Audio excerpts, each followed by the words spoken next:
जय जिनेन्द्र। तत्वार्थ सूत्र जी के तीसरे अध्याय में अधोलोक के बाद आज हम मध्य लोक के बारे में कुछ जानकारियाँ हासिल करेंगे कि हम कहाँ रहते हैं, मध्यलोक में कौन कौन रहता है। इन सब चीज़ों के बारे में आज हम देखते हैं। मध्यलोक की लंबाई और चौड़ाई एक एक राजू है और ऊंचाई जो है वह 1,40,000 योजन है। मध्यलोक में मनुष्य निवास करते हैं, तिर्यंच निवास करते हैं और कुछ देव, ज्योतिषी, व्यंतर और भवनवासी ये भी मध्यलोक में ही निवास करते हैं। आचार्य भगवान कह रहे हैं, जम्बू द्वीप लवणोदादयः शुभ नामानो द्वीप समुद्राः। इस मध्यलोक में जम्बू द्वीप आदि शुभ नाम वाले द्वीप और लवणोद आदि शुभ नाम वाले समुद्र हैं। मतलब मध्यलोक में द्वीप और समुद्र पाए जाते हैं। अब वे कैसे हैं, किस आकार के हैं, ये हम देखते हैं कि द्विर विस्कंभाः पूर्व पूर्व परिक्षेपिणो वलयाकृतयः। ये सभी द्वीप और समुद्र दूने दूने व्यास या विस्तार वाले पूर्व के द्वीप और समुद्र को वेष्टित करने वाले और चूड़ी के आकार के हैं। यानी कि इस मध्यलोक के सबसे बीच में जम्बूद्वीप है और वह जम्बूद्वीप जो है वह तो है कैसा, थाली के आकार का। और जम्बूद्वीप जैसे असंख्यात द्वीप और समुद्र हैं।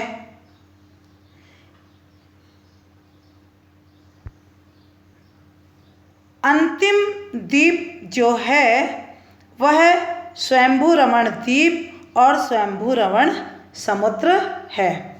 हम इस चित्र में देख रहे हैं, सबसे बीच में जम्बूद्वीप है। यह जम्बूद्वीप तो है थाली के आकार का और बाकी के सारे द्वीप और समुद्र अपने पहले वाले को पूरा घेरे हुए चूड़ी के आकार के हैं। इनमें पहला जो है वह जम्बूद्वीप, उसके बाद में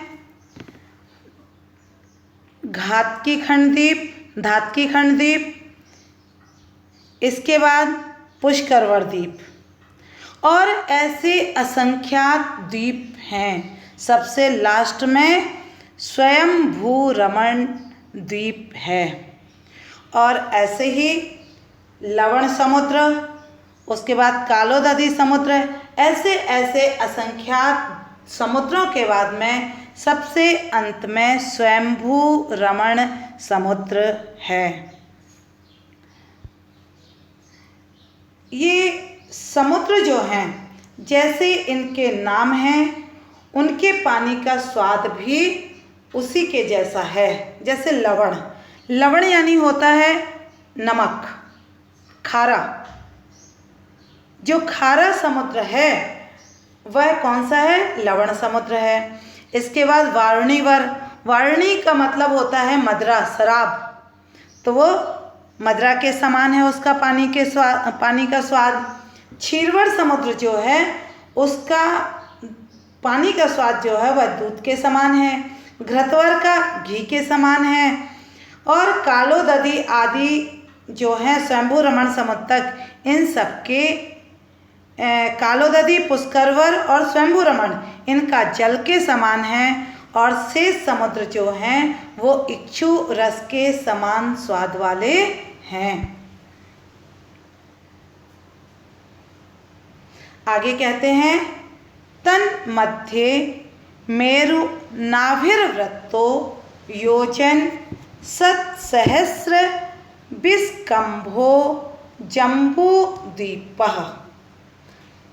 तन मध्य मतलब उन सब के बीचों बीच, जितने भी द्वीप समुद्र हैं इन सब द्वीप और समुद्रों के बीचों बीच में क्या है, जम्बू द्वीप है। और जम्बू द्वीप के भी बीच में नाभि के समान सुमेरु पर्वत है।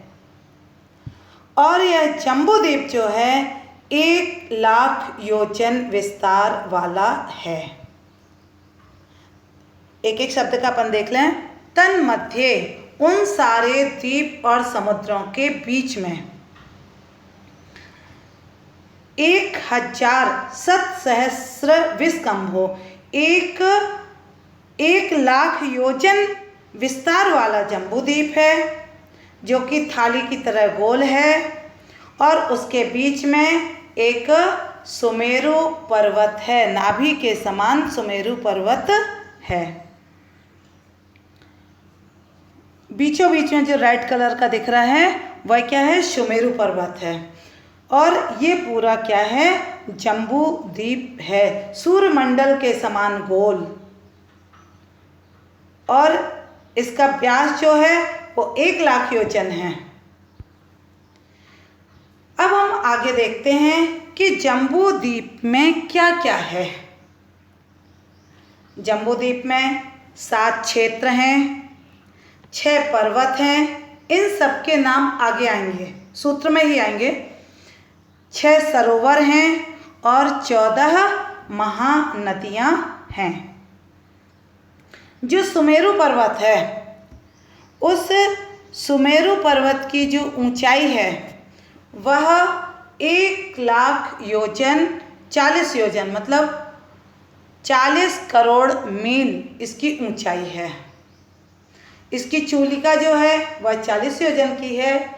इसकी जड़ जो है वह 1,000 योजन की है और पूरे मेरु की जो ऊंचाई है वह 99,000 योजन की है। इसके बाद हमने जो देखा कि इस सुमेरु पर्वत में 4 वन हैं, भद्रशाल वन, नंदन वन, सोमनस वन और पांडुक वन। इन मेरुओं पर अकृत्रिम चैत्यालय भी हैं। चारों वनों में हर एक दिशा में एक एक अकृत्रिम चैत्यालय है, मतलब 4 चौको 16। और जैसे ये सुमेरु पर्वत है बीच में, ऐसे ही आगे आगे 4 मेरु और हैं। तो इस प्रकार एक सुमेरु पर्वत पर 16 चैत्यालय, तो 5 में 16 पंचे 80, 5 मेरु संबंधी 80 अकृत्रिम चैत्यालय हैं। इस जम्बू द्वीप का नाम इसलिए पड़ा क्योंकि वहाँ पर एक जम्बू वृक्ष है। कहने को ये वृक्ष है लेकिन है पृथ्वी का एक ही, बढ़िया हरित मणिमय स्थिर स्कंद वाला। और इसमें 4 शाखाएं हैं। उत्तर दिशा की शाखा में जिन भवन हैं और बाकी जो 3 शाखाएं हैं उनमें व्यंतर देवों के भवन हैं। इसके बाद हम देखते हैं कि जो हमने 7 क्षेत्र पढ़े हैं कि जम्बू द्वीप में 7 क्षेत्र होते हैं, उन क्षेत्रों के नाम कौन कौन से हैं? सो आचार्य भगवान कहते हैं भरत, हैमवत, हरि, विदेह, रम्यक हैरण्यवतैरावत वर्षाः क्षेत्राणि। भरत, हेमवत, हरि, विदेह, रम्यक, हैरण्यवत वर्ष और ऐरावत वर्ष, ये 7 क्षेत्र कहे गए हैं। इन क्षेत्रों में जो भरत क्षेत्र है और ऐरावत क्षेत्र है, इनमें 5 मिलेक्ष खंड हैं और 1 आर्यखंड है। जो हेमवत और हैरण्यवत है, इसमें जघन्य भोग भूमि है। हरि और रम्यक में मध्यम भोग भूमि है और विदेह क्षेत्र में जो 32 उपविदेह कहे गए हैं या 32 देश कहे गए हैं, इनमें भी 5 म्लेच्छ और 1 आर्यखंड है। और देवकुरु उत्तर कुरु में उत्कृष्ट भोग भूमि है। इसके बाद ये जो क्षेत्रों का विभाजन है वह कैसे हुआ, तो उनके बीच में क्या है, बड़े बड़े पर्वत हैं और उन पर्वतों के माध्यम से क्षेत्रों का विभाजन हुआ है। तो आचार्य भगवान सूत्र कहते हैं, तद्विभाजिनः पूर्वापरायता हिमवन महाहिमवन निषद नील रुक्मि शिखरिणो वर्षधर पर्वताः। इन क्षेत्रों को विभाजित करने वाले पूर्व पश्चिम लंबे ऐसे हिमवान, महाहिमवान, निषद, नील, रुक्मी और शिखरी, ये 6 वर्षधर पर्वत हैं। अब इन पर्वतों में